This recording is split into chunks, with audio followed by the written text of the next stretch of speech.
I'm Ashleigh. And I'm Brooke. And you're here with us on A Teachers Who Talk Crime Podcast.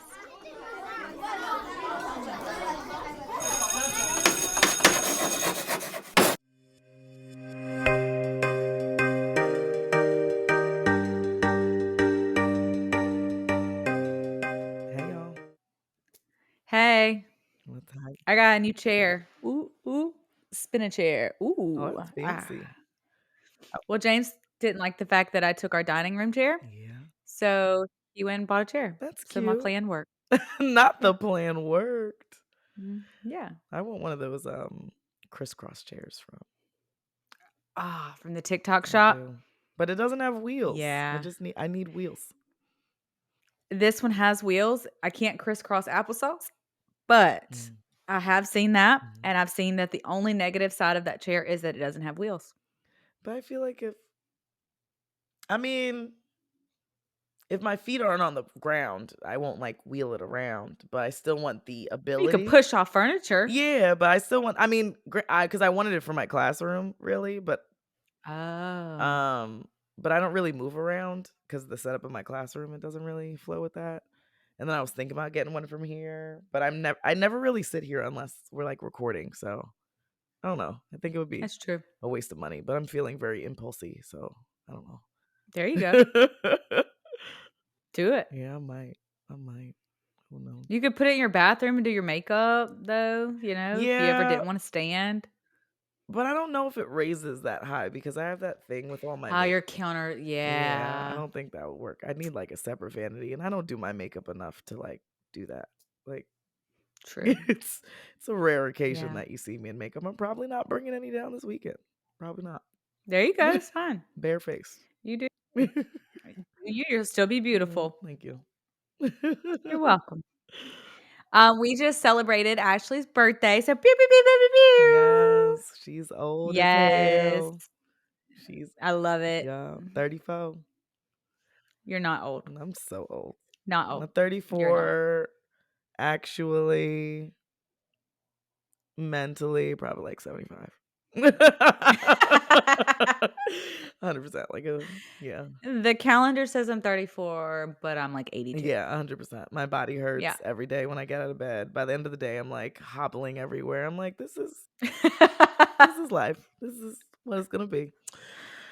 Yeah. Yeah. So And I hear it only gets worse. it does. It does. Yeah. Because if this is what's happening at 34, child, pray for me. You're gonna be shrinking. Someone who did I just see? And they were like, "You're shrinking. You're shorter." And I'm just like, Thank you. That's a everything's great compliment. wonderful. Because if I'm shrinking, that means the weight's gonna be more. So everything's fine. Moral story is everything's fine. It is. You need to get one of those back posture things that you tighten and it makes you have good I posture. see. I don't have very good follow through. So I would get that with I don't the either. intention that I would wear it every day. And after 2 days of And I having to wouldn't. put it on and crank it up or whatever, I'd be like, this is dumb. Skylar, wear it. Here you go, Skylar. Here, have fun. Have at it. Have fun with this new toy. And fix it. Something like that. Yeah. Yeah. I've wanted one, but I just saw a meme right before we started recording, and it was the girl off the Polar Express when she's like this. And it's me 9 to 5, but wondering why my back hurts all the time. Yeah, it's so accurate. Yeah. It's so accurate. Yeah. It's ridiculous. They did that girl so wrong in that movie. They really did. She's so They did scary. her so dirty. She is so scary. They did her so dirty. But the one girl who dresses up like her on TikTok, she was she played the Mariah Carey, "It's time," and she took off her little thing and was I was like, oh God, girl. She looked just like her. Just like her. I'm like, girl. You need to fix that. Yes. You need the posture thing. You couldn't do that, girl. Hair, her face looked creepy. She looked It did. She just looked like she was out to get you.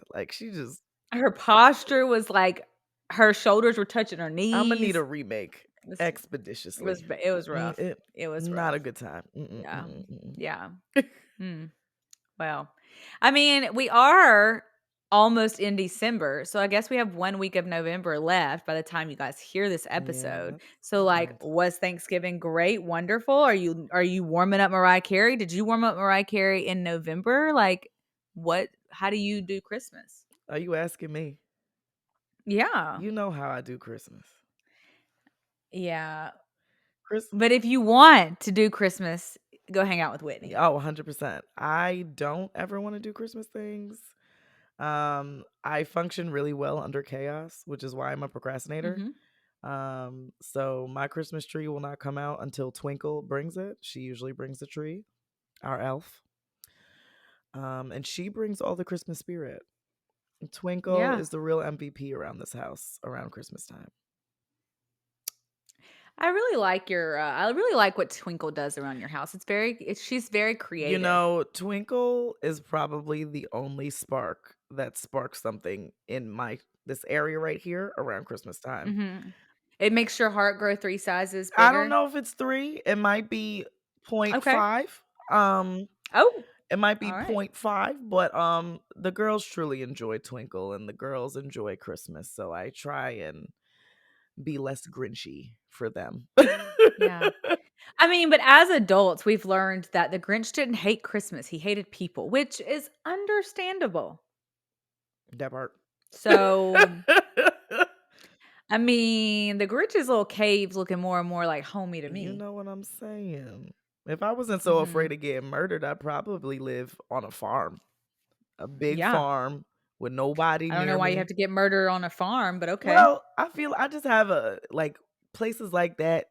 I feel like Mm. if hypothetically, if I was to be murdered, Mm. nobody would find me. I ain't got no neighbors. They like down the street, up the corner, down the block. They're far away. That's very true. So I feel like I need closeness just in case I get murdered, but far enough away that's like leave me alone, you know?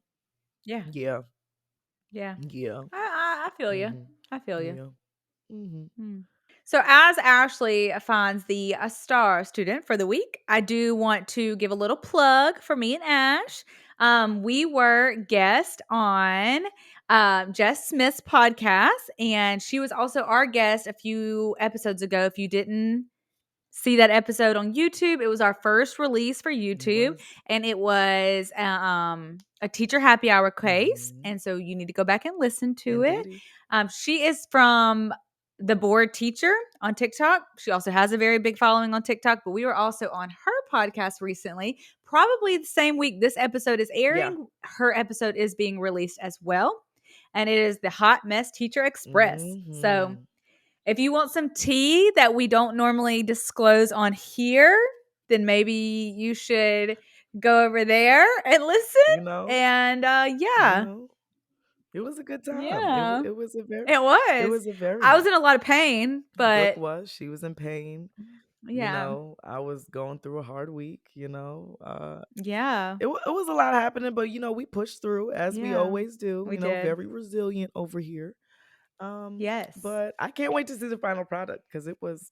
I know. I'm Yeah, excited. I'm also kind of nervous. I'm not gonna front, but Hey, it's out there now. it's fine. I mean, just go listen to it. It's okay. Just go listen. Yeah, go Go listen to listen it. to it.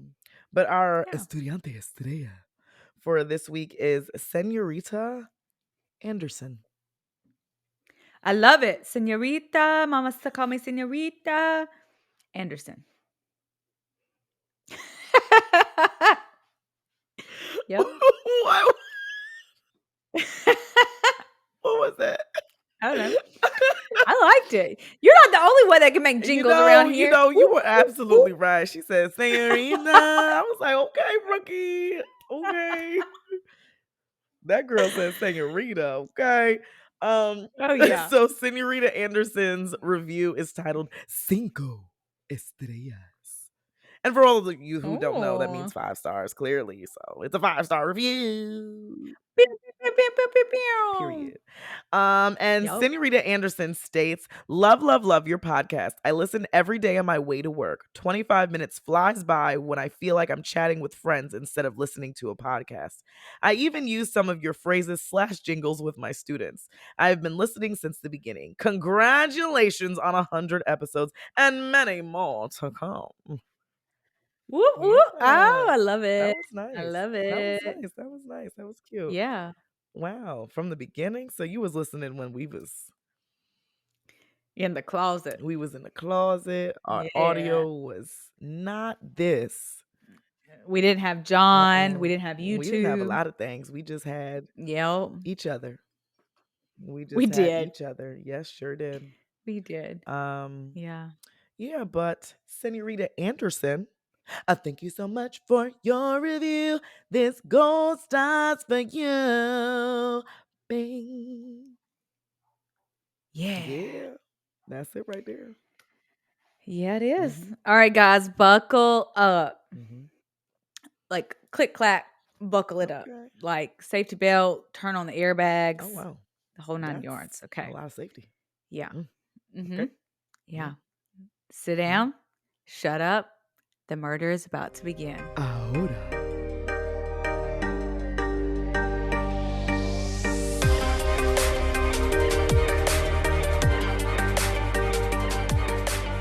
All right, trigger warnings for this episode, and I don't even know if there's enough to go around. Mental illness, mentions of self-harm, mentions of eating disorder, murder, torture after the fact of murder, body mutilation, and yeah. Mm. So that's a lot. Yeah, that's hefty. Yeah. It is. It is. So the overview for this case is as follows. On April 14th, 2013, a horrific incident unfolded in the Davis, California residence of Oliver Chip Northup Jr. and his wife, Claudia Maupin. They were subjected to torture, murder, and disfigurement by the then 15-year-old Daniel William Marsh. Marsh had a troubling record of exhibiting antisocial and violent tendencies. Diagnosed as a psychopath, he harbored disturbing fantasies of inflicting pain and death upon others, aspiring to become a serial killer himself. The notoriety of these gruesome murders had a significant influence on the ongoing policy discussions surrounding the sentencing of juvenile offenders. Wow. So let's get into Okay. it. Yeah. And I'm going to pull an Ashleigh today, and I'm going to start with the murder. Okay. Yeah. Here, Okay. learning from the best. So, on the evening of April 13th, 2013, Marsh, who had been battling homicidal thoughts for years, reached a breaking point and decided to turn his dark fantasies into a reality. In the early hours of April 14th, he left his mother's residence and roamed the streets of Davis, California, searching for a house with accessible windows and doors. Eventually, he stumbled upon the home of Maupin and Northup. These individuals resided just 2 houses away from his father's place. Marsh punctured the window screen, intruded into the residence, and proceeded to the couple's bedroom, where he found them asleep. He violently stabbed both Maupin and Northup, inflicting a brutal attack that left Northup with 61 stab wounds and Maupin with 67 stab wounds. After the heinous murders, Marsh engaged in gruesome acts of dissection, evisceration, and mutilation of the victims' bodies. The discovery of the couple's lifeless bodies occurred the following day. However, it wasn't until June that Marsh would be apprehended. Despite his meticulous planning and the fact he had left no trace of DNA, fingerprints, shoe prints, or any other incriminating evidence at the crime scene, Marsh's undoing came when he boasted about the murders to his friend, which led to becoming a prime suspect, and Marsh's friend immediately called 911 saying the following. This place emergency. Can this be anonymous? What are you reporting? Double homicide that happened at April. You're reporting that, or you have information regarding that? I have information regarding that. What are you calling to report, sir? The double homicide that happened in April this year. What can you tell me about that? Everything, actually. Daniel Marsh. Yeah, Daniel Marsh or Dan Marsh. He cut open the stomach of both the people, and he put a phone in the woman and a cup in the guy. The reason why I want to remain anonymous is because if my mom finds out, she will send me to military school. He said I could tell you everything. So that's Everything, actually. And he can, and we're gonna get into details about it, but, like, yeah, his friend was like, "Actually, I know everything." I know all the things. "What do you want to know, sir?" What do you need? 'Cause signed, sealed, delivered. Yeah. Here you go. Better yet, you ask me the questions. I got you. Yeah. Wow. Mhm. So, following his arrest, Marsh confessed to the crimes during an interrogation, revealing that the heinous acts had brought him a prolonged sense of, quote, pure happiness. Yeah. Okay. In September 2014, Marsh was convicted of the murders and was also declared mentally sane. And we're going to get into all more details as we break down this case. So in 2013, though, a Senate Bill 260 was passed by the California state legislature, allowing juvenile defenders like Marsh to seek parole after serving 20 or 25 years of their sentence. As a result of this law, Marsh became eligible for parole after completing 25 years of his life sentence. In 2016, Proposition 57 was approved by California voters, making it mandatory for juvenile court judges to determine whether juvenile offenders should be tried in juvenile court or as adults. Now, Marsh was tried as an adult in adult court at the age of 17 years old. He committed these crimes at 15 years old. In 2018, Marsh's conviction was conditionally reversed under Proposition 57, leading to a transfer hearing to decide his placement in either a juvenile or adult justice system. Now, although the juvenile court judge initially decided to keep Marsh in the adult criminal justice system, a subsequent law, Senate Bill 1391, signed by the governor, Jerry Brown, in 2018, barred juveniles under 16 from being prosecuted in adult court. So basically, why am I telling you all this? Well, I'm telling you all of this because all of these bills, they would like contradict each other constantly. And Marsh is now using all of them against the court. So he's kind of like using their own word against them, trying to get out. He's trying to find a loophole. Yeah. Wow. Critics of the 1391 bill claimed it conflicted with Proposition 57 bill, but the California Supreme Court ruled that the 1391 bill did not conflict with the Proposition 57 bill. Marsh, however, argues that the 1391 bill should retroactively apply to his case. So here he is trying to use all these different bills against the court system. On August 18th, 2021, so very recently, oral arguments were presented before the 3rd District Court of Appeal if Marsh were to be placed in the juvenile justice system. Now, he would have been released upon turning 25 had he been tried and convicted as a juvenile, which means if they overturn his sentence and place it under the juvenile system, he could walk away free because he's now over the age of 25. But he's crazy. Oh, you don't even know the half of it. Yeah. Luckily, in September, 1 month later, the appeal was dismissed by the 3rd District Court. And Marsh did not get to use these bills against the judicial system. Okay. And he still remains in Very prison. good, because that's where he needs to be. And I wish that the case was over. I wish it was, oh, okay, there you go, guys. Here you go. But that's just what he did, and that's not even in detail. So let's go back. Let's break this down. Let's go back to who were our victims. So we have Oliver Chip Jennings Northup Jr., which, what a name. Yeah. He was born in Grand Island, Nebraska on April 26, 1925. He served in the United States Navy during World War II and later became a prominent attorney, earning his undergraduate degree from UCLA and his other degree from UC Berkeley School of Law. He continued his legal career until his passing at the age of 87 years old. Additionally, Northup was elected to the Woodland School Board and held various roles such as city attorney for Woodland Winters and YOLO. I don't know what any of those are, but that's what research said. As well as being the president of the Woodland Chamber of Commerce and the Woodland Rotary Club, which I do know what those are. Okay. I know what a Chamber of Commerce is. Yeah. My mother-in-law is involved in one, I think. Okay. She's involved in something.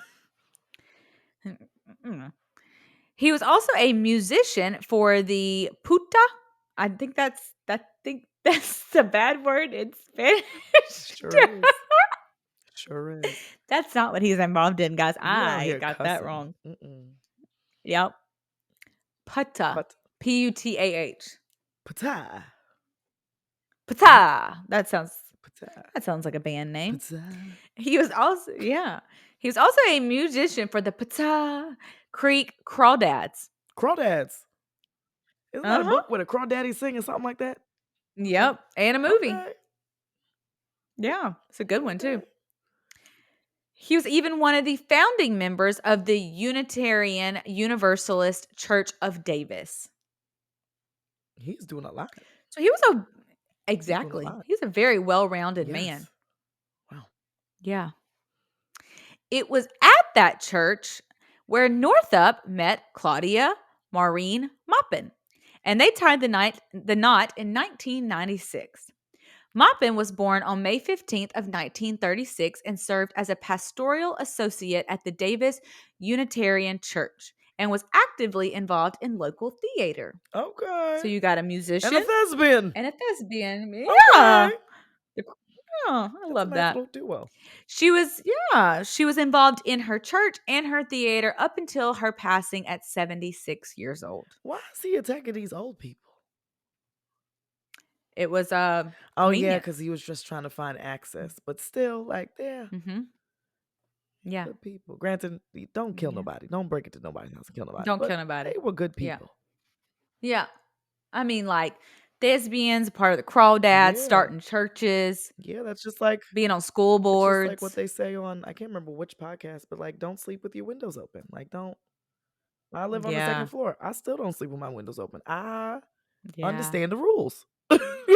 You ain't getting me. I can't do it. You're not getting me. I won't do it. No. Yeah. The couple together made a beautiful blended family. Maupin had 3 children and Northup had 6 children, along with 2 stepchildren from a previous marriage. Their blended family consisted of 11 children total, 14 grandchildren, and 8 great-grandchildren. Their lives were full and they were taken away far too soon. Yes, that is a lot of children. Do you know how Christmas would look at that household? Everybody would get one present. One. With this salary, one gift. And it's probably from the Dollar Tree. You're not getting nothing from Santa because guess who it is? Ho, ho, ho. It's me. Yup. Mm-hmm. Yup. Now let's get into who took their lives. That would be Daniel William Marsh, the person with a criminal record, is presently serving a 25 to life sentence for the killings of Claudia Maupin and Oliver Northup. Marsh is currently confined at the Richard J. Donovan Correctional Facility in San Diego. Before committing these heinous acts, Marsh had a long history of engaging in violent and antisocial activities, along with grappling with severe mental health issues that if you were to ask him, he would place blame on his mother. Kindergarten teacher. I said mom. That took a turn. Hey, a lot of kids be blaming the parents. So that was just my first time, But 100%. That's my second answer is the teachers because everything is our fault. Yeah. And kindergarten. Marsh was What is your kindergarten teacher? Do you just singing songs and learning colors and numbers? And doing basic math. We'll get into it. Yeah. Be prepared. Marsh was diagnosed as a psychopath and said to have been nurturing homicidal fantasies since the tender age of 10 years old, harboring ambitions of becoming a serial killer himself. Why is that your goals and aspirations? Oh, yeah. I was just saying that, like, imagine being at school and everybody's like, I want to be a firefighter. I want to be a policeman. I want to be a teacher. I want to be a serial killer. I mean, like, to play, I don't want to say devil's advocate. When I was younger, not like young, but I used to play like Call of Duty and Halo a lot. So at like one point I really wanted Grand Theft I Auto. played that too. Yep. At one point I wanted to be an assassin. I was like, I could do it. Okay, but like an assassin is like a contracted Yeah. killer. Like, you could be like, you'd still be killing people, but like you could work for like the CIA. Yeah, I could. But like he just want to be Yeah, out but he here just and want to he kill wants to people be for like, fun. Like I didn't want to do that. Like I just was like, "Ooh, I'm a good Right. shot on the game." And I just thought that would On the equate game. to real life. I mean, who knows? Actually, I went to Alabama and I was shooting guns and I did a pretty good job. So, who knows? You did. You really did. You missed your calling. There's still time. Who's gonna suspect me? You're right. You actually have a You very see what good I'm saying? point. Ain't nobody gonna be like, Yeah. this Yeah. fine young tenderoni killing people. What? An assassin? She's over here at Starbucks? No, not her. She don't kill people. No. I think how do you get in assassin school? What I gotta do? CIA? Y'all Where listening? you at? FBI agent, send me the links. Yep. Slide into our Come on. DMs. Mm-hmm. So from 1997 to 2010, Marsh's life story unfolded. Born on May 14th, 1997, his journey took a significant turn in 2008 when he gained local recognition at the age of 10 years old. His recognition came from his heroic act of administering CPR to save his father, who had suffered a heart attack while they were riding down the road. As his father was suffering the heart attack, Marsh pounded on his father's chest multiple times until his father regained consciousness. Oh. This stirred up a lot of media attention, and they praised Marsh for being a hero. They interviewed him. They asked how it felt. He was even given some like heroic citizen award. I could see that. Mm-hmm. Yeah. But I wonder like how he felt, because like you said at the age of 10 he like wanted to kill people, and now he's being glorified for saving someone's life. So like, well, what did that do to him? One podcast said that it was because of all this attention that it caused trauma, and like having to experience this traumatic event with his dad nearly dying, and he was the one that was there and like had to save him, and then all of a sudden he's thrust into all this media attention. One podcast was saying like it could have altered his brain chemistry a little bit. Wow, because he was famous, but not for what he wanted to be famous for. Like, actually quite the opposite. So that might screw you up a little bit. Yeah, I can see that. Yeah. But it was also that same year, Marsh's family was thrust into turmoil as his parents' marriage crumbled, and they divorced due to his mother's affair with Marsh's former female kindergarten teacher. That'll do it. Yep. That'll do it. Now, you knew that man was married. You did. You knew that man was married. They came to parent-teacher conferences together. You knew they was wifed up. And you gonna have an affair, girlfriend? And Mama, you also knew that was your son's teacher. Like, you knew that that couldn't have been a good idea. Wait, the mom was sleeping with the teacher? Yeah. The girl? Yeah. Oh, I thought it was a dad. So now your mom is having an affair with your kindergartner teacher. So not only are you dealing with infidelity, but now you're like, my mom's a lesbian. Wow, or at least bisexual. Bisexual, yeah. Wow, that'll do it. And then you saved your dad's life, and then this is what she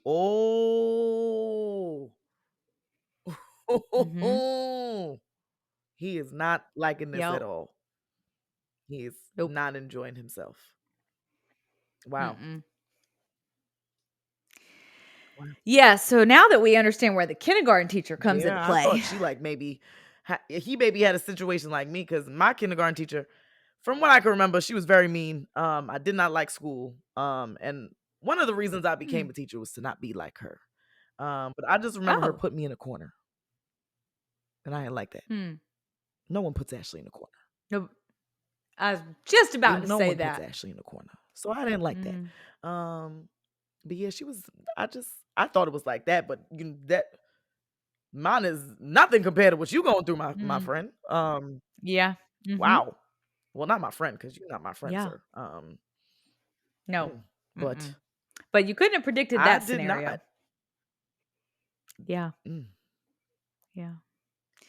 And it was during this time period that Marsh was unraveling and his disturbing thoughts of violence first emerged. At the age of 10, fueled by anger towards the woman he believed had caused his parents' separation, he began harboring thoughts of harming her, whether by slitting her throat or strangling her. As a 10-year-old.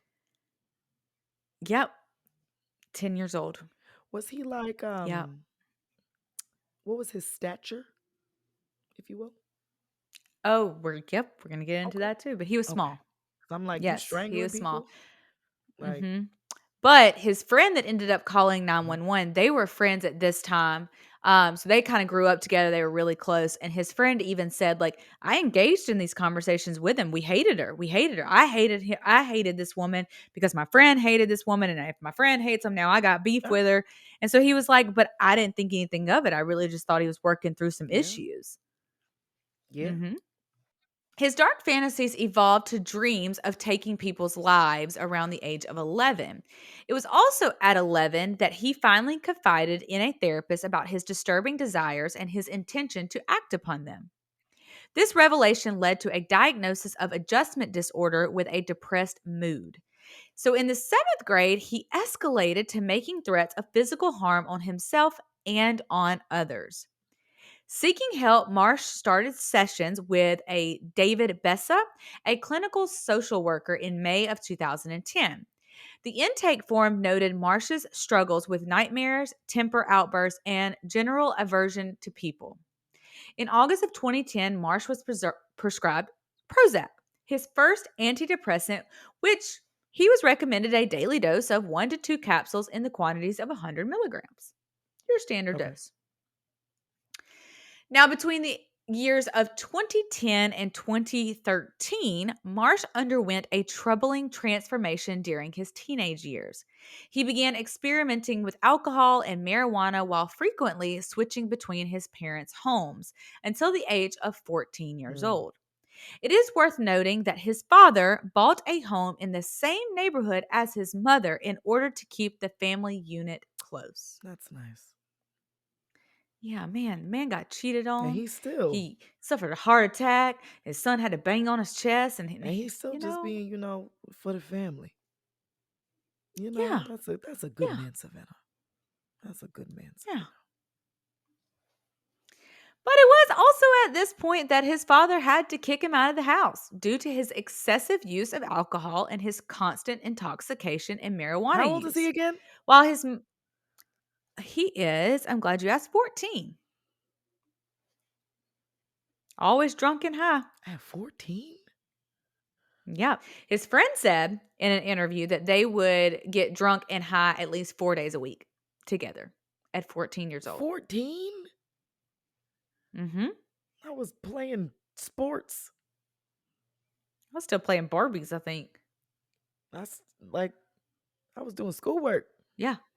I don't think I knew what any of that stuff was. I had a shirt that said Skate 8ers. Like, yeah, you get it? Skate 8ers. Yeah. I was not thinking was about not marijuana and alcohol. Long Island iced teas and stuff. I know. What? I know. Yeah. But it is worth noting that his dad had to kick him out, right? But his mother remained unaware of his substance abuse, according to my research. And I find this very odd because it's like, dad bought a house that's right down the street. He's going back and forth between his parents' house. Like, are they just not communicating? I don't know. I don't know how his mother didn't know, but according to research, she didn't know. Interesting. Very interesting.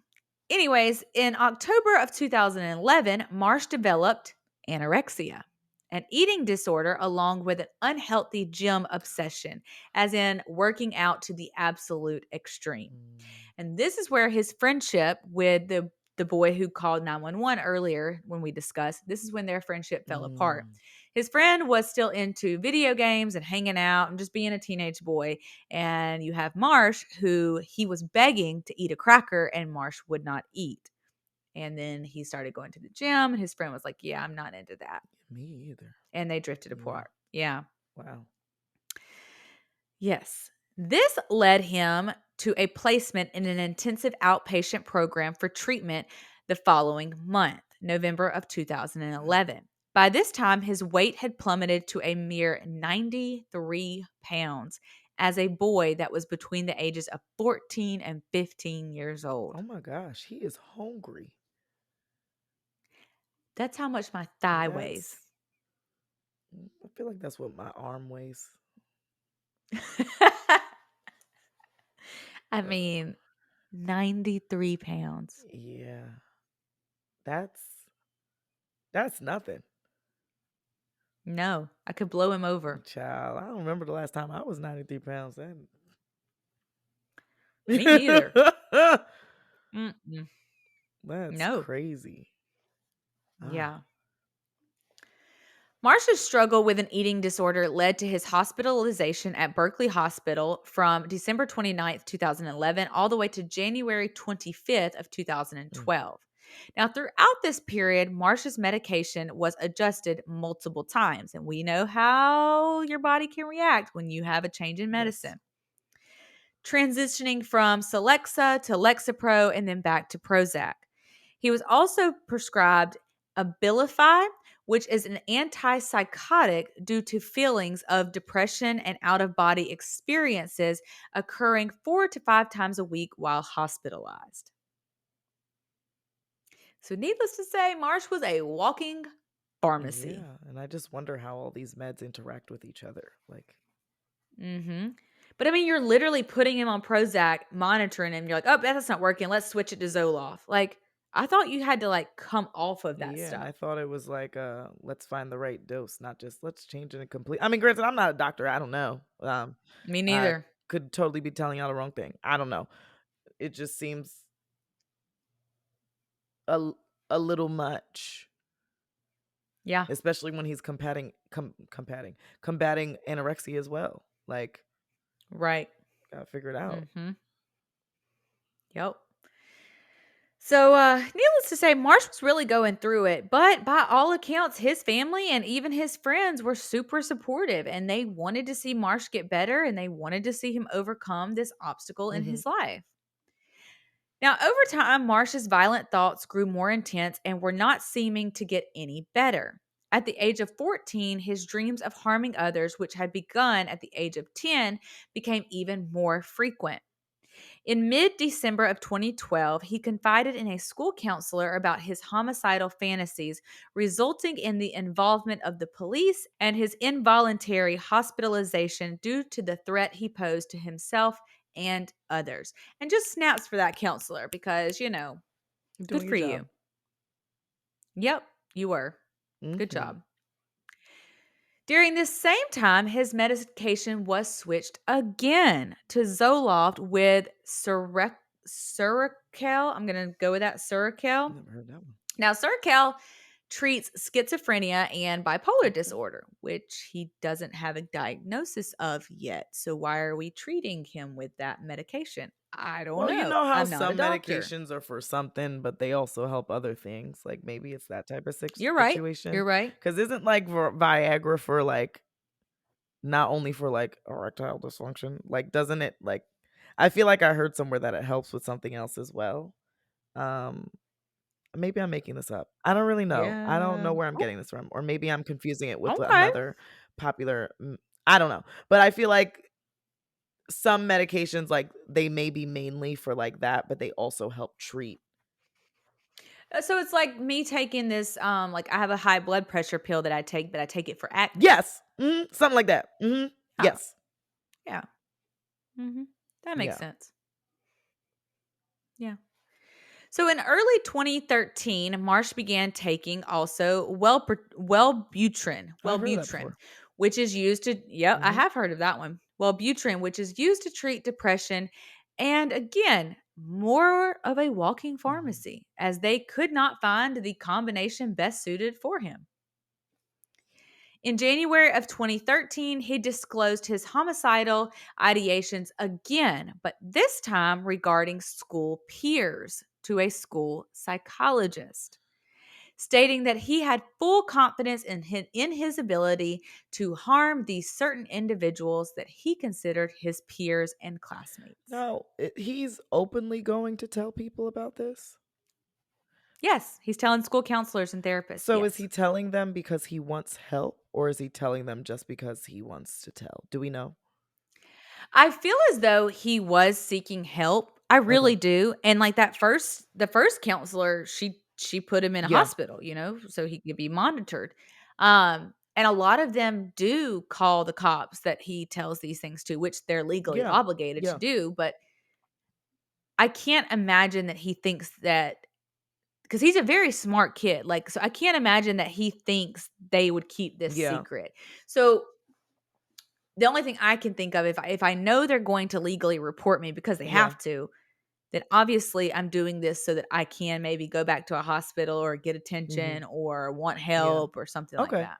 Okay, I was just curious because I'm like, sir, but also, I mean, I know that when you have diagnosis and you're working on getting your dosage right, it's not like you're in solitary confinement until they figure that out. So like, I get it that he's like out and still going to school and still doing his regular things, but also he's talking about harming people. Yeah. Classmates. And himself at times. Which he already is harming himself. He's anorexic. So at this point, it's just like, why is it he in some type of inpatient where, because it seems pretty serious to me. Like, if you're actively telling a counselor, like, hey, I feel like killing people, I think I would do a good job doing it. And, maybe I'll even try to unalive myself here. And you know what I mean? Like, I would be like, okay, like. And says it so emotionally. You know what I mean? I would be like, okay, like, y'all gonna get him, or because this is above my pay grade and my knowledge. Okay, I went to school for teaching. I don't know how to help this correctly. So y'all gonna have to take him somewhere, because then if he's still coming to school and you telling him that he's telling you that he's thinking about killing them and then he's still coming around them every day, that's a liability. It sure is. So that's strange. Okay. That's different. Now, this particular incident, a police officer was called to the school, and it was determined that Marsh did not present an immediate danger, and no further action was taken when it came to this particular incident. Really like that. Yeah. However, shortly after, Marsh described in gruesome detail his desire to torture people by peeling the skin from their hands and cutting off their eyelids during a meeting with a school counselor.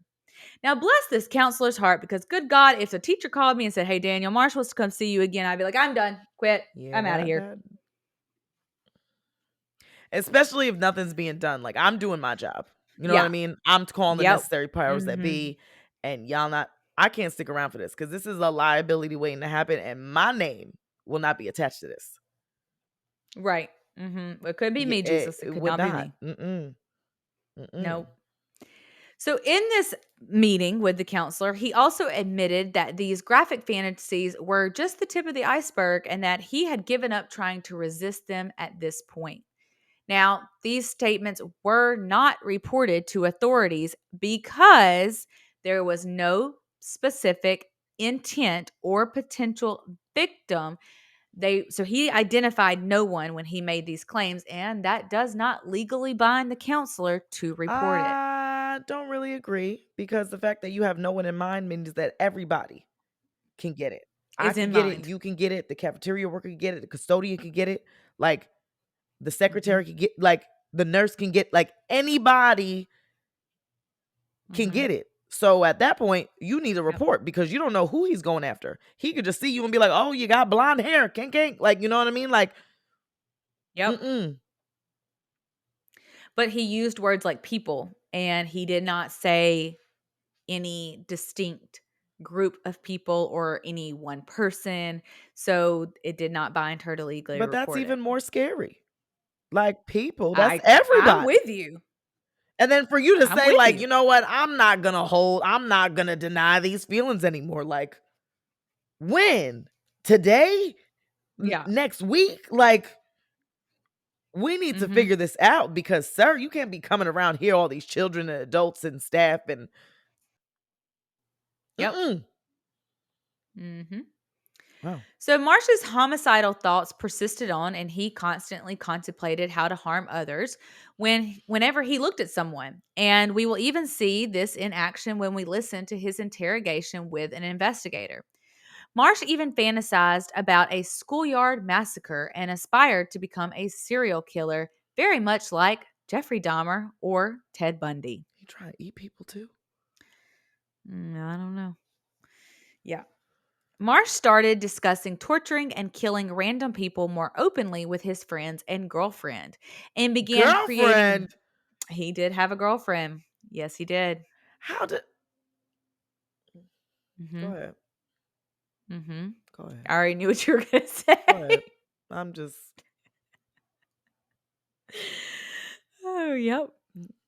He even began creating violent artwork in his art class at school, depicting gruesome acts of disturbing details.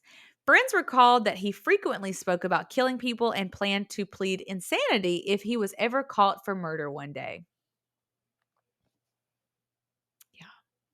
He even devised a detailed written plan to kill his girlfriend's ex-boyfriend and displayed a keen interest in notorious serial killers like I said, Ted Bundy, Jeffrey Dahmer, and John Wayne Gacy. See, that's where you take your true crime obsession a little too far. I enjoy Yes, you do. I enjoy true crime, but I don't idolize these people. I don't want to be them. I don't want to No. copycat their stuff. But you out here like reading the playbooks, like talking about I want to be like him when I grow up. He's not getting Why? paid. That's not a sustainable job, sir. How you going? No. Nope. That's crazy. Yep. I'm just still stuck on the fact that he had a girlfriend. Yep. I don't understand that. And His how she best just friend cool. introduced her. Yeah. And she just cool. Like, oh, he talking about killing people again. Yeah. Well, they were, I will say this, and I did not put this in the episode because I just didn't find a place that it was relevant. But since Ashleigh's bringing up the girlfriend part, she did like later testify, like they had become sexually active with each other, and she said that with her. it became very much like what was it called? BDSM. BDSM. Yep. Dang. And they're like 14 and 15 years old. That's unhealthy. Very unhealthy. That's unhealthy at that age. Imagine her like she's traumatized. Yes. That he was probably thinking about killing you. Yeah. While y'all was doing things. Yeah. Yeah. So in 2012, Marsh developed a morbid preoccupation with bestgore.com, a website featuring gore porn and amateur videos of real-life violent incidences. Alongside his fascination with such content, he engaged in destructive acts, including setting fires and inflicting cruelty on animals, which, as we all know, this is where it all starts. Sure does. And when those acts no longer bring them pleasure, guess where they go to next? People. Yep. His acts of animal cruelty extended to killing cats, as one friend witnessed him strangling a cat in the middle of the street, with Marsh confessing that he did it out of hatred for the animal alone. He stated, quote, "I hated that cat." What'd that cat do to you? With no remorse or emotion. That's a stray cat. And for you to just... A little cat? Yeah. And then remember the friend that we keep bringing up? Yeah. Marsh also inquired about killing that friend's dog to the friend. Was like, hey, can I kill your dog? Yeah. You're not coming over anymore. You're done. You don't need to come here. Yeah. Yeah. What did Fido do to you? Mm-hmm. Leave him alone. Yeah. Wow. Yeah. The audacity, though, to be like, hey, I know we're friends. Can I kill your dog? Like, what? I mean, we know there's a lot going on up here for him. So we do, but still, like, can you not act somewhat normal? Like, that's just. I mean, but he says he wasn't trying to hold it back no more. So maybe he was just right. letting it fly. Like, you know what? I got a girlfriend this far. Might as well just keep this train going. I don't know. Yeah. Wonder if my friend will let me kill his dog. You miss 100% of the shots you don't take, so I might as well ask him. I mean, you're right. Yeah. You're right. Crazy. Disturbingly enough, friends of Marsh's recalled that Marsh's mood appeared to improve following the murders of Northup and Maupin, and he was even recognized as Student of the Month at school and on the way to making the AB honor roll after the murders. Now you becoming a genius after you murder people. He said it gave him a euphoric feeling that he had never experienced. Now. And people didn't put that stuff together? Like, they weren't like, this happened, and this boy always talking about killing somebody. And now he making A's and B's. And a Student of the Month. And probably not going to that guidance counselor like, yeah, I want to kill people because he already did it. Yep. Wow. Now, this behavior did not last very long because his disturbing behaviors then sparked back up, and he was actually expelled from school in May of 2013 after he was found to be in possession of a knife while at school. Yeah. Wow. Yeah. Now, Marsh, with an IQ of 114, struggled with various mental challenges, as we have spoken about that in great detail. A psychiatrist diagnosed him with severe depression and anxiety, along with an emotional disturbance disorder. Forensic psychologist and expert in psychopathy Matthew Logan characterized Marsh as a psychopath, scoring a 35.8 out of 40 on the psychopathy checklist, which I didn't even know was a thing. I want to find it. I want to take that quiz. Imagine Brooke get a 40 out of 40. I'm like, teachers who taught crime, done. Jay would be like, I knew your ass was crazy. He would.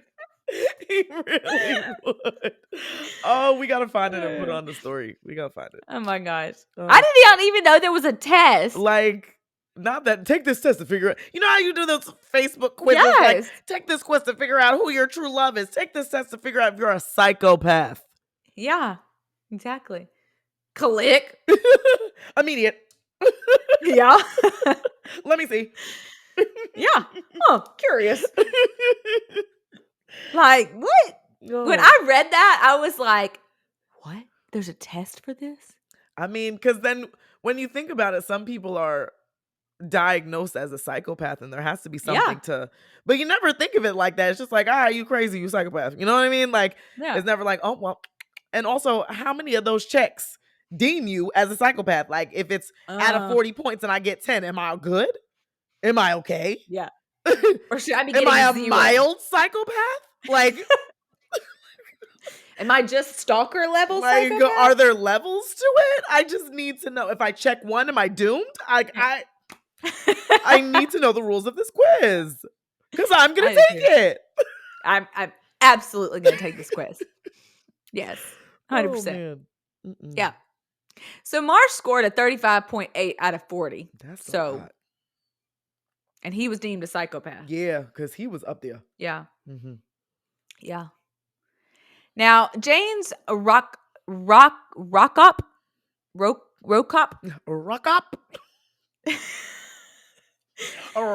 James.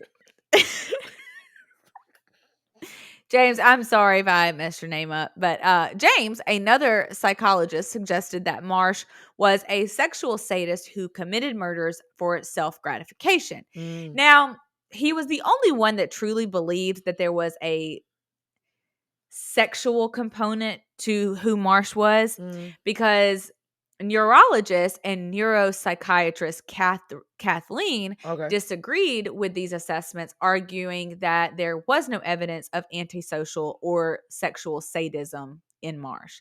And from all my research, everything he did, none of it had a sexual component. Yeah, I would agree. Besides that weird, gruesome porn that he watched. But that website had other things on it, like violent acts against people, and like it was other things outside of the porn component. So I don't think again, not a doctor, don't know. But just from my research, I didn't see that sexual component in the way that Marsh was. I agree with you. I feel like there would have been more at the crime scene. He would have done things there. Yes. And those and things he didn't. Yeah, exactly. And I feel like there would have been more like violent stuff with the girlfriend.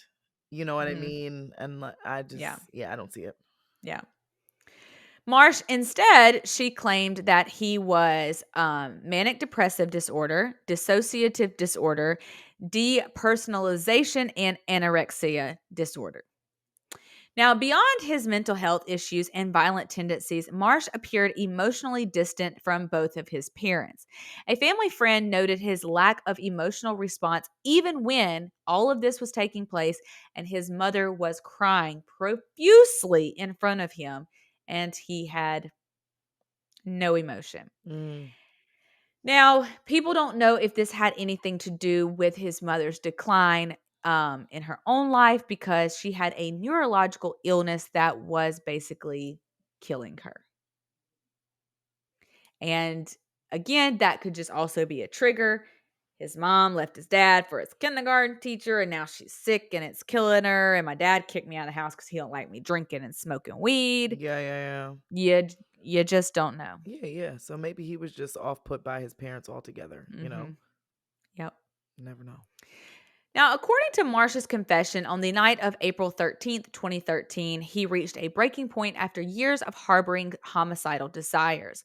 At the age of 15 years old, Marsh made a chilling decision to act on his violent fantasies and take a life. He meticulously prepared for this heinous act, taking measures to avoid leaving any trace of his presence, which he had learned from TV and the internet. He concealed his footprints by taping his shoes with duct tape, wore gloves to prevent leaving fingerprints or DNA evidence, and wore all black attire along with a black face mask to be undetected visibly. He armed himself with a 6-inch buck knife and headed out of his home.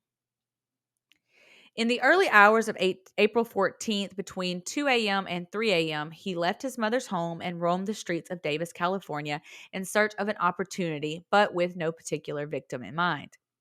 According to Marsh's statements in his confession, he scouted between 40 to 50 residences. He looked into 40 to 50 homes. That's scary.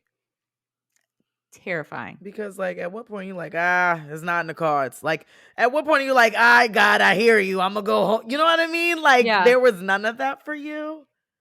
40 to 50. Like, I'm going to get one. Like, that's a lot of, and I don't know how the neighborhood is set up, if these houses are close by, if they're farther apart. I mean, I imagine it's California. They're pretty close together, but still, that's a lot of ground to cover. Yep. I agree. So he was looking for open doors or open windows. And finally, he discovered an open window at the Maupin and Northup's condominium, just 2 doors away from his father's house. Yeah. I wonder if he tried his dad's house. I would be curious to know. That's a good question. Because, like, what are you doing in that? I know your mom and your dad live in the same area, but. Right. And also curious, you were so mad at your mom and the teacher. Not saying, like, glad you didn't, but also, you know, that's where my mind is going. But I'm honestly surprised. I'm surprised you didn't, because we see so many cases like that rather than like this. Yes. Yeah. Because it seemed like your anger was stemmed partially towards them. So correct. They would be on the receiving end of said rage. Correct. You know? Yes. But maybe he thought that because his mom was already like being killed by this dying. you know, maybe. I don't know.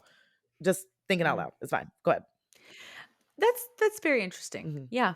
So, trigger warning, I am about to get into the murder. So, if this is too gruesome for you, please use the skip ahead feature now. So, Marsh cut through the window screen, entered the living room, and waited until he heard snoring from the master bedroom. He then followed the sounds to find Maupin and Northup asleep. For approximately 10 minutes, Marsh stood over the sleeping couple, deliberating on how to carry out his gruesome plan. During his confession, he described feeling a mix of nerves, excitement, and exhilaration. It was at this moment that Maupin woke up, saw Marsh, and began to scream. Marsh responded by stabbing her in the torso. As she cried out for help and begged him to stop, Marsh admitted that her pleas only fueled his aggression. Even after they were deceased, he continued to inflict more wounds, stating that, quote, it just felt right. Maupin sustained 74 wounds, including 67 stab wounds, and lost a tooth due to one of those stab wounds. Northup endured 65 separate wounds from his head all the way to his legs, with 61 of them being stab wounds. In total, Marsh inflicted over 128 stab wounds on his victims in their own home. That's some serious rage. Because I've never stabbed anybody, but like it seems like that'd be pretty hard to do. Yeah. But like over and over, like I don't like things like that. Like Yeah. I'm just imagining like the and then like if you're hitting things, and there's no way I'm gonna be able to do that, let alone 100 times. But then you talking about it just felt right. What is right about this? Yep. Because even when I cut my meat, I'd be like, ugh. And I have to put a little bit more effort because like that. And for you to just be like, yank, yank, yank, over and over again, like, you not tired, sir? Like, yeah. Oh. Like you said, you didn't think to like maybe stop? But it felt right. Oh, but just wait. To make it even worse, Marsh didn't stop there and went beyond murder, mutilating the lifeless bodies of his victims. He dissected their bodies, performed experiments on them, and even removed their organs. He attempted to extract Maupin's eye and removed fat from her leg and torso, while cutting open Northup's forehead out of curiosity. Additionally, he inserted a cell phone into Maupin's abdomen and a drinking glass into Northup's abdomen, stating during interrogation that he did so just to torment those investigating the murders. Yeah, yep, let that marinate. You don't ever need to come out. You don't ever need to come out. Yeah. So you just did that just because? Just thought it was your cool party trick or something? Like, ooh, a phone here. You just wanted, a glass here. You wanted to torture the people investigating that is the scene. Horrible. Yeah. Marsh confessed that committing these murders gave him an indescribable feeling of pleasure, heightened when the victims were conscious and resisted. Then why did you continue? Once they were gone. Marsh kept gruesome souvenirs from the crime, including the murder weapon and the bloody clothing that he was wearing. He also expressed plans to commit further murders, wandering the streets in search of new victims armed with a baseball bat, with the intention of avoiding any association with the prior stabbing murders. So he's going to switch his weapon of choice so that you couldn't make the connection between the two. Yeah. Which, by the way, he was already looking for other victims when he got caught. Wow. Too smart for your own good. Gotta watch out for them. Yeah. So on the morning of April 14th, Maupin and Northup were noticeably absent from the church, causing concern among their family members. Mary, Northup's daughter, attempted to reach them by phone, but her calls went unanswered, and this was very unlike her. Adding to the concern, Northup failed to appear at a scheduled performance with his local folk band, which again was very out of character. Attempting to check on the couple, Northup's son, Robert, and one of his grandsons visited their home as a wellness check of sorts. No. After finding the home empty, they assumed Maupin and Northup were just away and lost track of the day and time. However, later that evening, Maupin's daughter, Laura, and the police decided to investigate further when they still had not heard from the couple. Laura rang the doorbell without success, and upon circling the back, she discovered an open window with a slashed screen. Peering through the bedroom window, she was met with the unsettling sight of bloodstains and the lifeless bodies of her mother and stepfather. This allowed the police to force entry, leading to the grim discovery of Maupin and Northup. Wow. Despite the efforts of investigators, which included 25 FBI agents and local police and helpful citizens, the murders proved hard to solve in terms of physical evidence. Remember, Marsh left no traces of DNA, fingerprints, or footprints. Wow. His capture only occurred when he recklessly boasted about the killings to his friends. And on April 14th, one day after the murders, Marsh proudly confided in a close friend, the one who called 911, admitting his involvement in the murders. The following day, he retold his confession during lunch with others and later shared gruesome details with his unsuspecting girlfriend at the time. Wait, you said a day after is when he started talking? Okay. Yes. Okay. Yeah. Despite her initial disbelief, Marsh continued to boast about the crime, describing it as a euphoric experience. On April 16th, he told yet another friend, showcasing the murder weapon and other incriminating evidence. Fearful of Marsh, the friend and girlfriend hesitated to report the confessions initially, as they did not want to make Marsh angry and become his next victim. That's understandable. Eventually, the friend, alarmed by Marsh carrying the knife to school that day, informed the school, leading to Marsh's suspension and ultimate arrest. The relationship between Marsh and his girlfriend soured at this time, leading to their breakup on June 4th, with intimidation as the reason for the breakup, and obviously out of fear of Marsh. Several weeks later, Marsh heightened that fear by entering his ex-girlfriend's home through a dog door around midnight in an attempt to scare her and threaten her. That's why I ain't gonna get no dog door.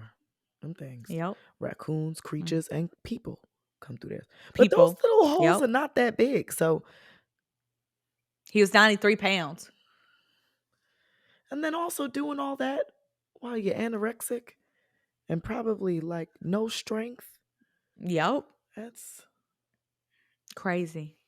Well, obviously this terrified her, and she confided in Marsh's friend, who in turn approached Marsh's father about the murders, but faced backlash as Marsh's father did not want to believe that his son was capable of such things. Fearing Marsh's potential for harm, the friend took the matter to the police, explaining that Marsh had threatened to kill again and very soon. Following extensive questioning, Marsh was arrested on June 17th. Wow. On June 17th, Marsh found himself in a police interrogation room escorted by a high school resource officer. Whoop, whoop. Facing questions from Detective Ariel Pineda. Nope. Pineda. Pineda? Yep. Pineda? Sure. Ariel Pineda. I was thinking Pineda.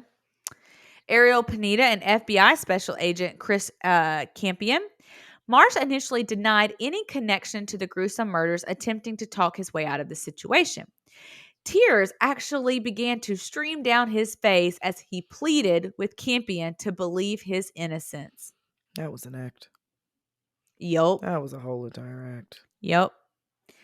But after 3 hours and 38 minutes of intense questioning, Marsh finally broke down and admitted guilt, saying, quote, that night I couldn't take it anymore. I had to do it. I lost control. He also stated, quote, I went into their bedroom, I opened the door, and then I just kind of stood there watching them, asleep for a few minutes. My body was trembling. I was nervous, but excited and exhilarated. I was actually going to do it. I was there. It was finally happening. What are you at, Disneyland? Like, what? Did you see Buzz Lightyear for the first time? Like, come on now. In explicit detail, Marsh recounted breaking into the victim's home and the disturbing sequence of events that followed. Marsh confessed to murdering the couple and mutilating their bodies, providing gruesome specifics about his actions. During the chilling confession, he expressed a disturbing sense of joy and satisfaction that he got from these acts alone, emphasizing the positive feelings that lingered for weeks afterwards. He said, quote, "It was pure happiness and adrenaline and dopamine, just all of it, rushing over me. And I'm not going to lie, it felt amazing. The most exhilarating, enjoyable feeling I've ever felt."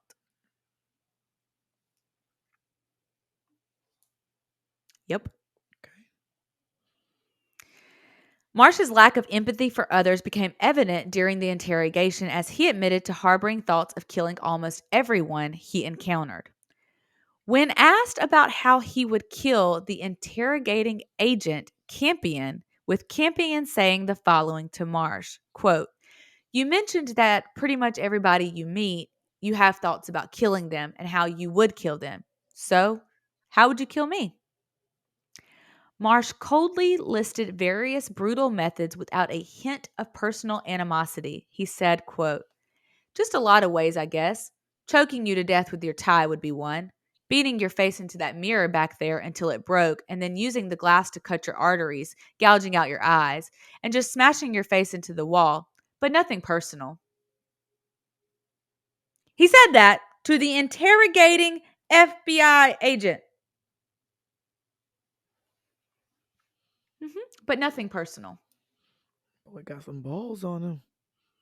Got some balls on him saying that to somebody like that. And now I would bash your face into the mirror until it broke, and then I would use it to cut your arteries. But like you have to hear the interrogation. Like when Campion asked it, it's like Marsh was like, "Yeah, so I would do this." Like he genuinely had actually thought about all those things. That's crazy. Yeah. That's wild. Yeah. He asserted that he lacked sympathy and empathy for others, which was very clear. And following his detailed confession, Marsh directed investigators to his mother's garage, claiming it held, quote, "all the evidence you need." A search was indeed done, and it uncovered the bloody clothing worn during the murders and the knife that was carefully preserved by Marsh as a souvenir. Wow. Marsh was charged with 2 counts of first-degree murder with special enhancements, which I've never heard of that before until this case, so I thought that was pretty interesting. So he was charged with 2 counts of first-degree murder with special enhancements for intentionally killing more than one person, demonstrating exceptional depravity in the killings, lying in wait to kill, and inflicting torture in a commission of the murders. Interesting. Yeah. Marsh, though, pleaded not guilty, as they all do. Insanity. But Marsh later, But Marsh later changed his plea from not guilty to not guilty by reason of Insanity. Exactly what he told his friends what he was going to do. That's what he said. Yeah. The defense even believed that they had found a psychiatrist that would agree with them, but when Matthew Sawyer met Marsh, he ended up testifying that Marsh was mentally ill, but very much sane. So it kind of backfired on the defense. Wow. Yep. Marsh's trial began on September 2nd, 2014, when Marsh was 17 years old. He was being tried as an adult in adult court. The jury makeup was that of 8 women and 4 men, where they thought that the 8 women would have sympathy for Marsh. Child, if I was on there, I wouldn't. Sure wouldn't. No. Sure wouldn't. Nope. The trial itself lasted 5 weeks, and the trial consisted of multiple witnesses, which included Marsh's ex-girlfriend and former therapist. The jury deliberated for 2 hours before they reached a verdict of guilty on both counts of first-degree murder and all the special circumstances. And although Marsh was tried as an adult, he was not eligible for the death penalty or life without parole given his age. The maximum sentence that Marsh faced was 52 years to life. He was in fact given a 52-year sentence, which was 25 years for both murder charges plus 2 years for the special enhancement charges. Okay. The murders attracted national attention and were even featured on 48 Hours. However, the weirdest part to me is that on May 16th of 2018, while in prison, a YouTube video of Marsh giving a TED Talk was uploaded to the internet. Like a real TED Talk. Like a real one. Like TED Talk. Mm-hmm. Like TED Talk. Like, thank you for coming to my TED Talk. Yeah. What was he talking about? Glad you asked. In particular, this talk, which was entitled, it was titled, Embracing Our Humanity. Marsh spoke of all of his alleged trauma he had gone through, and he officially declared himself reformed, and he believed he deserved another chance in society. He even said, quote, "I came to realize that there are no such things as evil people in this world, only damaged people." I came to realize that there are no such things as evil people in this world. Only damaged people. Embrace our humanity. Yeah. Now, the damaged people that I know are like, as in damaged by Danity Kane. You know? Damaged. Yeah. But you, sir, are far. You're evil. And I feel like you have the intellect to be able to make this sound believable. Right. And play people. That's the scary part. Yes. Yeah.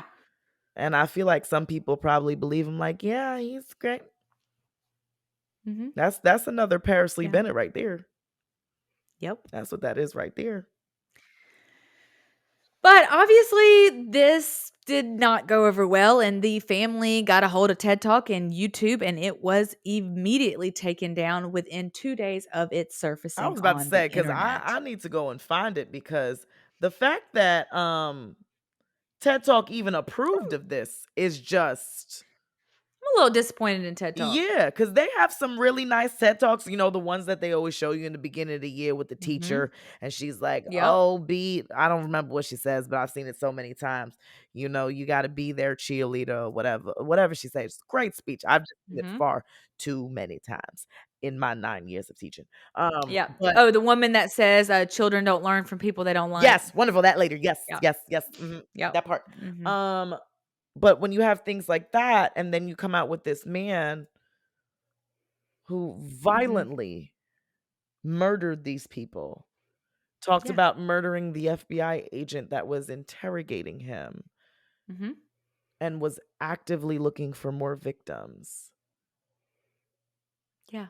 That's giving a TED Talk on who's evil and who's not, and how people aren't actually evil. They're just damaged. Sir, I'm damaged. And I am not out killing people. I know that's right. Know that's right. Come on. Like, yeah. Well, that just really... now I know crazy. I can get on TED Talk. I don't know what I'm going to talk about, but I'm going to talk about something. I'm going to be like, and when they're like, well, what you want to talk about? Well, you had a whole murderer on here, so I think I deserve to say what I need to say. Because I'm sane. I'm not a psychopath. I'm not sitting in prison. You know? Yep. Yeah. Well, Marsh does still remain in prison at Richard J. Donovan Correctional Facility in San Diego, and is actually eligible for parole after serving 25 years of his life sentence. If they grant it, he will be 42 years old at the time of his possible release. That is really scary. Wild. The fact that you even got the option is crazy to me. That's... Yep. I don't believe it one bit. Even if you were reformed, sir, like, let's say hypothetically that this is all real, I still wouldn't believe you. That's just me, myself, personally. I got trust issues. Yep. And all that, nah. Yeah. I would really need to see some serious documentation for me to believe even partially that you're reformed. But even if I was to see documentation, I know that you got this up here. Right. And I know this is above average up here. So above average people, and you can manipulate. Thank you. Yep. Yep. Yep. Yeah. So that is the Cuckoo for Cocoa Puffs case of Daniel Marsh. That was cuckoo.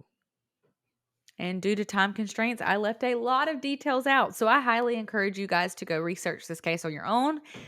There's a ton of resources out there. The episode of 48 Hours was a great resource for me. There's also several YouTubes about this, and there are several amazing articles written from the perspective of his friend and ex-girlfriend, which are pretty interesting as well. That's kind of cool. Mm-hmm. Wow. Yep. Okay. Yeah. That was a lot to unpack. Yeah. I don't really I'm really at a loss for words here. Mm-hmm. That was a lot to just It was. Mm-hmm. It was. It was. Yeah. Yeah. Okay. Well. Yeah. Thanks. You're welcome. I don't know what I taught you guys today, but you told us that people crazy. Don't murder. Yeah. Don't commit murder. Yeah, just don't be. Yeah. Don't be a murderer. Yeah, don't do that.